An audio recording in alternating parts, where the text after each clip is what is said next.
Let's shift focus on to this. The family of a boy who was killed by convicted murderer Norman Simons are against his imminent release. Dubbed the Station Strangler, Simons spent almost 3 decades for the killing of 10-year-old Elroy van Rooyen. We're now joined by the South African Human Rights Commissioner Chris Nissen to give us his perspective and view, especially in light of consultation with community members.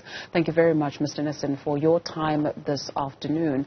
In fact, our colleague Siposetu Boy has been doing a package on this, and it is clear that community members do not want this man to be released. You argue differently. Why? Before I can answer that, may I just, on your previous interview with the Honourable Comrade Casserole, pass my sincere support for, and again, his condolences with the former DSG of the ANC, Comrade Jesse Duarte, and to the Dangor family on this, the anniversary of her death. She's been a great person. But let me answer this question that you've asked now. First of all, the criminal justice system has got a process, and the process are the following: that parole is not a right, parole is a privilege, and if any offender goes through the process of the parole process in terms of doing whatever he or she has to do in order for them to qualify parole, that person is then subjecting and submitting him or herself to the parole board. The parole board then propose to the Department of Correctional Services. They will decide.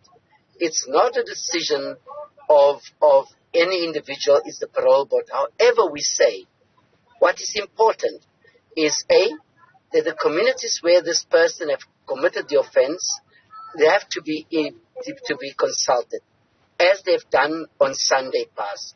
Secondly, in terms of the family, restorative justice, that they also need to bring into consideration and to say, how do they feel about whether this person is released or not released? The problem that I've had with society is that society are selective in their moral conscience in terms of where we are. I mean, for the last 30-odd years, nobody bothered about the 22-odd victims of society at the ledge hands of the Station Strangler. And remember, the Station Strangler was only convicted on this one person, Elroy van Rooyen. And I buried Elroy's mother, Olive. I've been very much involved with the family. I have, not only with that family, but 2 other families as well. So I know the families, and that's why I encouraged the families yesterday to be at that meeting. I wasn't at that meeting.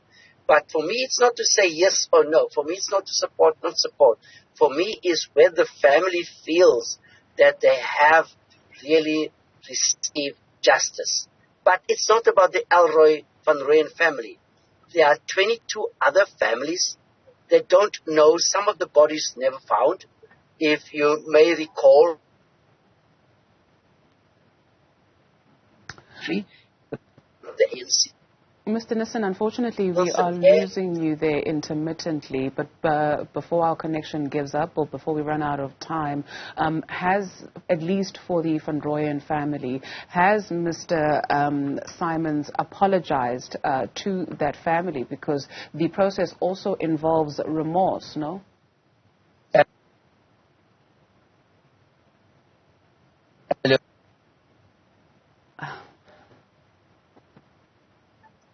Mr. Nissen, let's try that again. Can you hear us?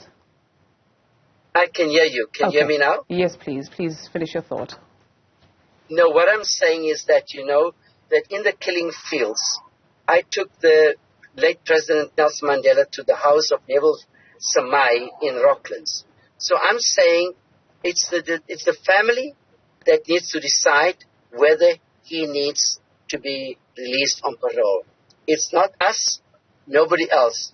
And therefore the family has spoken yesterday, and we need to respect the decision of the family. However, let me also say that as the Commission, we're asking that the case of other 22 people through South African Police Services and the NPA, that those cases be opened up so that the rest of the family members, they need to get answers, if not answers, at least to have make closure on the death of the children. Thank you very much for your time this afternoon.